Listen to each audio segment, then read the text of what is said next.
ನಮಸ್ಕಾರ, welcome back to our YouTube channel Poorna vlogs. ಇವತ್ತು ಬಂದು ನವರಾತ್ರಿಯ 7ನೇ ದಿನ, ಅಂದರೆ ಇವತ್ತು ಕಾಳರಾತ್ರಿ ದೇವಿನ ಆರಾಧನೆ ಮಾಡ್ತಾರೆ.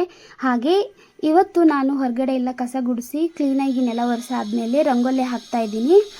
ಹಾಗೆ ಇವತ್ತಿನ ದಿನ ಬಂದು ಆರೆಂಜ್ ಕಲರ್ ಅಂದರೆ ಕೇಸರಿ ಬಣ್ಣದ ಬಟ್ಟೆನ ವೇರ್ ಮಾಡಬೇಕು. ಹಾಗೆ ನಾನು ಕೂಡ ಕೇಸರಿ ಬಣ್ಣದ ಸೀರೆನ ವೇರ್ ಮಾಡ್ತಾ ಇದ್ದೀನಿ. ಇವತ್ತು ಸ್ವಲ್ಪ ಬೇಗ ಎದ್ದಿದ್ದೆ, ಅಂದರೆ 2:30ಗೆ ಎಚ್ಚರ ಆಯಿತು. ಹಾಗಾಗಿ ಕಂಪ್ಲೀಟಾಗಿ ರಂಗೋಲಿ ಡಿಸೈನ್ನ ಈ ವಿಡಿಯೋದಲ್ಲಿ ಶೇರ್ ಮಾಡ್ತಾ ಇದ್ದೀನಿ. ಕಂಪ್ಲೀಟ್ ರಂಗೋಲಿ ವಿಡಿಯೋನ ಶೇರ್ ಮಾಡಿದ್ದೀನಿ. ಹಾಗೆ ಫುಲ್ಲಾಗಿ ನೋಡಿಬಿಟ್ಟು ರಂಗೋಲಿ ಹೇಗಿದೆ ಅಂತ ಹೇಳಿ ಕಾಮೆಂಟ್ ಮಾಡಿ. ಹಳೆಯ ವಿಡಿಯೋಗಳಿಗೆ ತುಂಬಾ ರೆಸ್ಪಾನ್ಸ್ ಬರ್ತಿದೆ, ಇದೇ ರೀತಿ ಸಪೋರ್ಟ್ ಮಾಡಿ ಅಂತ ಕೇಳ್ತಾ ಇದ್ದೀನಿ. ಹಾಗೆ ಮುಂದೆ ಬರುವಂಥ ಪ್ರತಿಯೊಂದು ವಿಡಿಯೋಗಳನ್ನು ಇದೇ ರೀತಿ ನೋಡಿ ಹರಿಸಿ ಹಾರೈಸಿ. ಹಾಗೆ ಪ್ಲೀಸ್ ನನ್ನ ಚಾನಲ್ನ ಸಬ್ಸ್ಕ್ರೈಬ್ ಮಾಡ್ಕೊಳ್ಳಿ. ಹಾಗೆ ನಿಮ್ಮ ಫ್ರೆಂಡ್ಸ್ ಆ್ಯಂಡ್ ಫ್ಯಾಮಿಲಿಗೆ ಶೇರ್ ಮಾಡಿ. ನೀವು ಕೂಡ ನೋಡಿ ಕಾಮೆಂಟ್ ಮಾಡಿ ತಿಳಿಸಿ ಹೇಗೆಲ್ಲ ನಾನು ಪೂಜೆ ಪುನಸ್ಕಾರಗಳನ್ನು ಮಾಡ್ತಾ ಇದ್ದೀನಿ. ಏನಾದರೂ ತಪ್ಪಾಗಿದ್ದರೆ ಅದನ್ನ ತಿದ್ದಿ ಬುದ್ಧಿ ಹೇಳಿ, ಯಾಕಂದರೆ ನಾನು ಹೊಸ ಯೂಟ್ಯೂಬರ್ ಆಗಿರೋದ್ರಿಂದ ಅಷ್ಟೊಂದು ನನಗೆ ಗೊತ್ತಾಗೋದಿಲ್ಲ. ಹಾಗೆ ನಾನು ಪೂಜೆ ವಿಷಯದಲ್ಲಿ ಸಣ್ಣ ಪುಟ್ಟ ಏನಾದರೂ ಮಿಸ್ಟೇಕ್ಸ್ ಆಗ್ತಾ ಇರುತ್ತೆ, ಅದನ್ನು ಕೂಡ ಹೇಳ್ತಾ ಇದ್ದೀರಾ. ತಲೆಗೆ ಟವೆಲ್ ಕಟ್ಟಬೇಡಿ, ಗಂಟೆ ಬಾರಿಸಬೇಡಿ ಅಂತ, ಅದನ್ನೆಲ್ಲ ನಾನು ನೋಟ್ ಡೌನ್ ಮಾಡ್ಕೊಂಡಿದ್ದೀನಿ. ಹಾಗೆ ಹೊಸ್ತಿಲಿಗೂ ಕೂಡ ಪೊರ್ಕೆಯಿಂದ ಮುಟ್ಟಿಸ್ತಾ ಇಲ್ಲ. ಈ ರೀತಿಯಾಗಿ ಚಿಕ್ಕ ಪುಟ್ಟ ಇರ್ತಕ್ಕಂಥ ತಪ್ಪುಗಳನ್ನು ಕ್ಷಮಿಸಿ ಅಂತಲೇ ಹೇಳ್ತಾ ಇದ್ದೀನಿ. ಹಾಗೆ ಇವಾಗ ನೋಡ್ತಾ ಇರೋ ವಿಡಿಯೋ ಬಂದು ಇವತ್ತಿನ ವಿಡಿಯೋನ ನಾನು ಶೇರ್ ಮಾಡೋದಕ್ಕೆ ತುಂಬ ತಡ ಆಯಿತು, ಯಾಕಂದರೆ ಮನೇಲಿ ಸ್ವಲ್ಪ ಕೆಲಸ ಇತ್ತು ಅಂತ. ಹಾಗಾಗಿ ಇವಾಗ ಶೇರ್ ಮಾಡ್ತಾ ಇದ್ದೀನಿ. ವಿಡಿಯೋನ ಕೊನೆ ತನಕ ನೋಡಿ ಹೇಗಿತ್ತು ಅಂತ ಹೇಳಿ ಕಾಮೆಂಟ್ ಮಾಡಿ. ಹಾಗೆ ಇವತ್ತಿನ ಬಣ್ಣ ಬಂದು ಆರೆಂಜ್ ಕಲರ್, ಅಂದರೆ ಕೇಸರಿ ಬಣ್ಣ ಆದ್ದರಿಂದ ನಾನು ರಂಗೋಲಿಗೂ ಕೂಡ ಕೇಸರಿ ಬಣ್ಣನ ಹಾಕಿದ್ದೀನಿ. ಅದರ ಜೊತೆಗೆ ಪರ್ಪಲ್ ಕಲರ್ನು ಕೂಡ ಆ್ಯಡ್ ಮಾಡಿದ್ದೀನಿ, ಯಾಕಂದರೆ ಕಾಂಬಿನೇಷನ್ ಸ್ವಲ್ಪ ಚೆನ್ನಾಗಿರುತ್ತೆ ಅಂತ ಹೇಳಿಬಿಟ್ಟು ಎರಡು ಕೂಡ ಮಿಕ್ಸ್ ಮಾಡಿಕೊಂಡು ರಂಗೋಲಿ ಹಾಕಿದ್ದೀನಿ. ಕೆಳಗಡೆ ನೋಡ್ತಾ ಇದ್ದೀರಲ್ಲ, ಹೊಸ್ತಿಲ್ ಕಡೆ ಈ ರೀತಿಯಾಗಿ ರಂಗೋಲಿ ಹಾಕಿ ಅದಕ್ಕೂ ಕೂಡ ಬಣ್ಣ ಹಾಕಿದ್ದೀನಿ.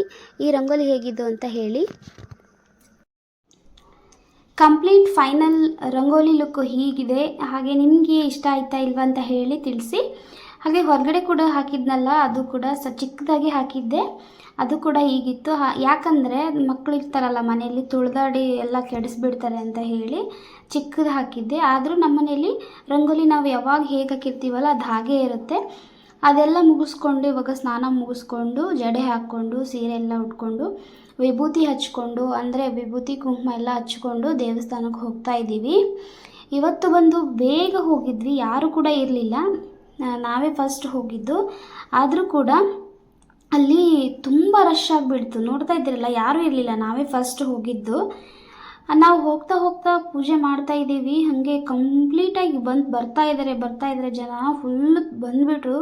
ನಮಗೆ ಜಾಗ ಆಗ್ತಾಯಿಲ್ಲ ಮಾಡಲಿಕ್ಕೆ, ಅಷ್ಟೊಂದು ಜನ ಬಂದರು ಇವತ್ತು.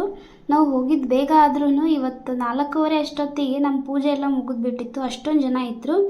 ಹಾಗೆ ಇವತ್ತು ಬಂದು ಕಾಳರಾತ್ರಿ ದೇವಿನ ಆರಾಧನೆ ಮಾಡ್ತಾರೆ ಅಂತ ಹೇಳಿದ್ನಲ್ಲ. ಕಾಳರಾತ್ರಿ ದೇವಿಯು 4 ಕೈಗಳನ್ನು ಹೊಂದಿದ್ದು, ಈಕೆಯು ಕತ್ತೆ ಮೇಲೆ ಸವಾರಿ ಮಾಡ್ತಾಳೆ ಅಂತ ಹೇಳ್ಬೋದು. ಹಾಗೆ ಕಾಳರಾತ್ರಿ ದೇವಿ ತುಂಬ ಪವರ್ಫುಲ್. ಎಲ್ಲ ದೇವಾನುದೇವತೆಗಳು ಕಷ್ಟದಲ್ಲಿದ್ದಾಗ ಕಾಳರಾತ್ರಿಯು ದುರ್ಗಾಮಾತೆಯು ಕಾಳರಾತ್ರಿಯಾಗಿ, ಅಂದರೆ ಕಾಳರಾತ್ರಿ ದೇವಿಯಾಗಿ ಜಗತ್ತಿಗೆ ತೋರುತ್ತಾಳೆ. ಹಾಗೆ ಈ ದೇವಿಯು ಬಂದುಬಿಟ್ಟು ಕೂದಲೆಲ್ಲ ಕೆದರಿರುತ್ತೆ. ಹಾಗೆ ಕೆಂಪಾಗಿರ್ತಕ್ಕಂಥ ನಾಲಿಗೆ, ಅಂದರೆ ಬೆಂಕಿ ಕಾರುವಂಥ ನಾಲಿಗೆಯನ್ನು ಹೊಂದಿರುತ್ತಾಳೆ. ಹಾಗೆ ಕಣ್ಣು ಕೂಡ ದೇವಿಗೆ 3 ಬಂದಿರುತ್ತೆ, ಯಾಕಂದರೆ ಬ್ರಹ್ಮಾಂಡದಲ್ಲಿ ಫುಲ್ ಎಲ್ಲ ನೆಗೆಟಿವ್ ಎನರ್ಜಿ ತುಂಬಿದ್ದಾಗ ದೇವರು ಈ ರೀತಿಯಾಗಿ ರಾಕ್ಷಸರನ್ನ ಸಂಹಾರ ಮಾಡಲಿಕ್ಕೆ ಅಂತ ಹೇಳಿ 3ನೇ ಕಣ್ಣನ್ನು ಬಿಡ್ತಾಳೆ. ಶುಂಭ ನಿಶುಂಭ ಅಂತ ಇರ್ತಕ್ಕಂಥ 2 ರಾಕ್ಷಸರನ್ನ ಕೊಂದಿರ್ತಕ್ಕಂಥ ದೇವಿಯು ಕಾಳರಾತ್ರಿ. ಹಾಗಾಗಿ ಈಕೆಯ ವರ್ಣ ಬಂದು, ಅಂದರೆ ಚರ್ಮದ ವರ್ಣ ಬಂದು ನೀಲಿ ಕಲರ್ ಇರುತ್ತೆ, ಮುಖ ಎಲ್ಲ ನೀಲಿ ಕಲರ್ ಇರುತ್ತೆ, ಕಪ್ಪಿರುತ್ತೆ, ಕೂದೆಲ್ಲ ಕೆದರಿರುತ್ತೆ. ಹಾಗಾಗಿ ಈ ದೇವಿನ ಕಾಳರಾತ್ರಿ ಎಂದು ಕರೆಯುತ್ತಾರೆ. ಹಾಗೆ ಈ ದೇವಿಯು ತುಂಬ ಭಯಂಕರವಾಗಿರ್ತಾರೆ ನೋಡಲಿಕ್ಕೆ. ಹಾಗೆ ನಮ್ಮಲ್ಲಿರ್ತಕ್ಕಂಥ ದುಷ್ಟರು ಸಂಹಾರನೂ ಕೂಡ ಮಾಡ್ತಾರೆ ದೇವಿ ಕೂಡ. ರಕ್ತ ಬೀಜಾಸುರನ ಸಂಹಾರ ಮಾಡಿದಾಗ ರಕ್ತ ಬಂದುಬಿಟ್ಟು ಬಗೆ ಬಗೆಯಾಗಿ ಬೀಳುತ್ತೆ, ಭೂಮಿಗೆ ತಾಗುತ್ತೆ. ಮತ್ತೆ ಅವನು ಪುನರ್ಜನ್ಮ ಪಡೆದು ಈ ರೀತಿಯಾಗಿ ಜನ್ಮ ನೀಡ್ತಾ ಇರ್ತಾನೆ. ಆ ಟೈಮಲ್ಲಿ ದೇವಿ ಬಂದು ಮೂರನೇ ಕಣ್ಣನ್ನು ಬಿಡ್ತಾಳೆ ಅಂತ ಹೇಳ್ಬೋದು. ಇವಾಗ ನಮ್ಮ ಬನ್ನಿ ಗಿಡದ ಪೂಜೆ ಎಲ್ಲ ಮುಗೀತು. ನಾನು ಮಾಡ್ತಕ್ಕಂಥ ಪೂಜೆ ಬಂದು ಇವತ್ತಿಗೆ 7 ದಿನ ಆಯಿತು. ಹಾಗೆ ನಾನು ಬೆಟ್ಟದ ನೆಲ್ಲಿಕಾಯಿ ದೀಪ ತೊಗೊಂಬಂದಿದ್ನಲ್ಲ, ಅದನ್ನು ಕೂಡ ದೇವರಿಗೆ ಬೆಳಗ್ಬಿಟ್ಟು ಈ ರೀತಿ. ಇವತ್ತು ಸ್ವಲ್ಪ ಸೌಂಡ್ ಡಿಸ್ಟರ್ಬೇಷನ್ ತುಂಬಾ ಇತ್ತು, ಹಾಗಾಗಿ ಅಡ್ಜಸ್ಟ್ ಮಾಡ್ಕೊಳ್ಳಿ. ವಿಡಿಯೋದಲ್ಲಿ ಏನಾದರೂ ಸ್ವಲ್ಪ ತೊಡಕುಗಳಿದ್ದರೆ. ಹಾಗೆ ನಮ್ಮ ಪೂಜೆ ಎಲ್ಲ ಮುಗಿಸ್ಕೊಂಡು ನಾವು ಮತ್ತೆ ಇವಾಗ ನೋಡ್ತಾ ಇದ್ದೀರಲ್ಲ ಎಷ್ಟೊಂದು ಜನ ತುಂಬಿದ್ದಾರೆ ಅಂತ ಹೇಳಿ. ನನಗೆ ನಿಲ್ಲಕ್ಕೆ ಜಾಗ ಆಗ್ತಿರ್ಲಿಲ್ಲ, ಅದರಲ್ಲಿ ಕೂಡ ಹೆಂಗೆಂಗೋ ಅಡ್ಜಸ್ಟ್ ಮಾಡ್ಕೊಂಡು ಬಂದ್ವಿ. ಇವತ್ತೇ ಇಷ್ಟು ರಶ್ ಇದೆ. ಇನ್ನು ವಿಜಯದಶಮಿ ಮತ್ತು ನಾಳೆ ಆಯುಧ ಪೂಜೆ ಅಂತ ಇರುತ್ತಲ್ಲ, ಆವಾಗ ಎಷ್ಟು ಜನ ಇರ್ತಾರೆ ಅಂತ ಗೊತ್ತಿಲ್ಲ. ಯಾಕಂದರೆ ಬೆಳಗ್ಗೆ ಎಷ್ಟು ಬೇಗ ಬಂದ್ರೂ ಅಷ್ಟು ಜನ ಇದ್ದಾರೆ ಅಂದರೆ ಆವಾಗಿನ ಎಷ್ಟು ಜನ ಇರ್ತಾರೆ ಅಂತ ನನಗೆ ಊಹೆ ಮಾಡಲಿಕ್ಕೂ ಆಗ್ತಿಲ್ಲ.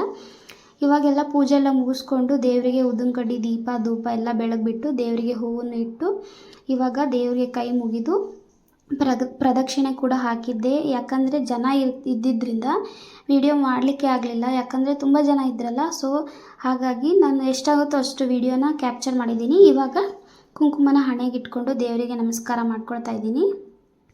ಪೂಜೆ ಎಲ್ಲ ಮುಗಿಸ್ಕೊಂಡ ನಂತರ ಅರಿಶಿನ ಕುಂಕುಮ ತಗೊಂಡು ಹಾಗೆ ಅಲ್ಲಿರ್ತಕ್ಕಂಥ ಕಂಕಣನ ತೊಗೊಳ್ತಾ ಇದ್ದೀನಿ. ಯಾಕಂದರೆ ನಾವು ಮಾಡಿದ್ದನ್ನು ನಾವೇ ಕಟ್ಕೋಬಾರ್ದು. ನಾವು ಮಾಡಿದ್ದನ್ನು ದೇವ್ರಿಗೆ ಅರ್ಪಿಸಿ ಬೇರೆಯವ್ರು ತಂದಿದ್ದನ್ನು ನಾವು ತೊಗೊಂಡು ಬಂದು ಕಟ್ಕೋಬೇಕು.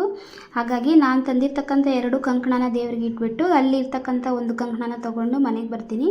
ಹಾಗೆ ಬೆಟ್ಟದ ನೆಲ್ಲಿಕಾಯಿನ ಇಟ್ಟಿದ್ನಲ್ಲ ದೇವರಿಗೆ, ನಾನು ಮನೆಗೆ ತಗೊಂಡು ಹೋಗಲಿಕ್ಕೆ ಬೆಟ್ಟದ ನೆಲ್ಲಿಕಾಯಿ ತುಂಬ ಹೊತ್ತು ನಿಲ್ಲೋಲ್ಲ. ಹಾಗಾಗಿ ಮತ್ತೆ ಎಕ್ಸ್ಟ್ರಾ 2 ದೀಪಗಳನ್ನ ತೊಗೊಂಬಂದಿದ್ದೆ. ಅದು ಹೊಸಲಿಗೆ ಇಡಲಿಕ್ಕೆ ಆಗುತ್ತೆ ಮತ್ತು ಮನೆಗೂ ತೊಗೊಂಡು ಹೋಗ್ಬೋದು ಅಂತ ಹೇಳಿ ಅದನ್ನು ಇವಾಗ ಹಚ್ಕೊಳ್ತಾ ಇದ್ದೀನಿ ದೇವ್ರ ಮುಂದೆ ಹಚ್ಕೊಂಡು ಅದನ್ನು ಕೂಡ ದೀಪ ಹಚ್ಚಿ ಬೆಳಗ್ಗೆ ಮತ್ತು ಒಂದು 5 ಪ್ರದಕ್ಷಿಣೆ ಹಾಕಿಬಿಟ್ಟು ಅಲ್ಲಿದ್ದ ಹೊರಡ್ತಾ ಇದ್ದೀವಿ ಇವಾಗ ನಾವು. ಹಾಗೆ ಇವತ್ತಿನ ವಿಡಿಯೋದಲ್ಲಿ ತುಂಬ ಮಿಸ್ ಆಗಿದ್ದೆ ನಾನು.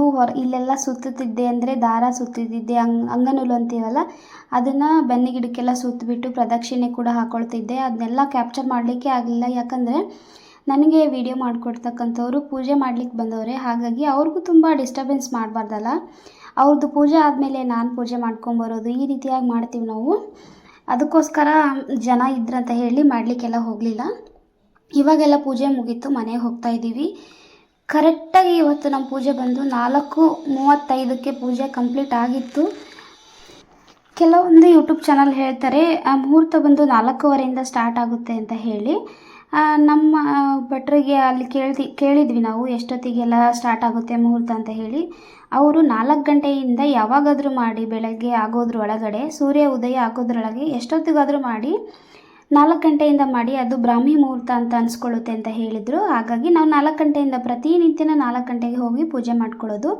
ಇವಾಗ ಅಲ್ಲಿದ್ದ ಬಂದ ತಕ್ಷಣ ಹೊಸ್ತಿಲು ಪೂಜೆ ಕೂಡ ಮಾಡ್ತಾಯಿದ್ದೀನಿ. ಹೊಸ್ತಿಲಿಗೆ ನೀರು ಚಿಮ್ಮಿಸಿ ಅರಿಶಿನ ಕುಂಕುಮ ವಿಭೂತಿ ಎಲ್ಲ ಹಚ್ಚಿಬಿಟ್ಟು ಪೂಜೆ ಮಾಡಿಕೊಂಡು ಇವಾಗ ತುಳಸಿ ಕಟ್ಟೆ ಪೂಜೆನ ಮಾಡ್ಕೊಳ್ತಾ ಇದ್ದೀನಿ. ತುಳಸಿ ಗಿಡಕ್ಕೆ ನೀರು ತಂದಿದ್ವಲ್ಲ ಅದನ್ನು ಹಚ್ಚಿಬಿಟ್ಟು ವಿಭೂತಿ ಅರಿಶಿನ ಕುಂಕುಮ ಹಾಗೆ ಹೂವನ್ನು ಹಚ್ಚಿ ನಮಸ್ಕಾರ ಮಾಡಿಬಿಟ್ಟು ಅಂಗನೂಲು ಇರುತ್ತಲ್ಲ ಅದನ್ನು ಕೂಡ ಹಾಕಿದ್ದೀನಿ.